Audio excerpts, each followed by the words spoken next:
सुखीपुर बाजार।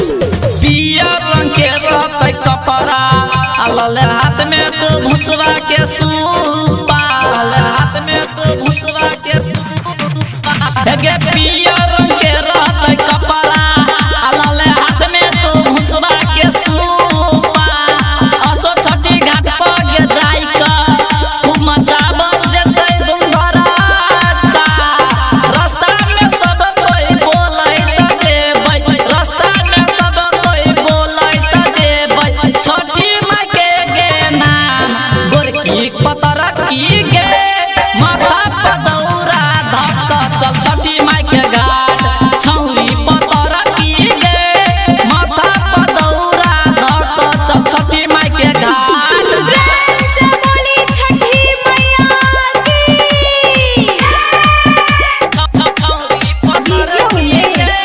Music director DJ Rakesh राज प्रेमनगर, मोहतरी नेपाल।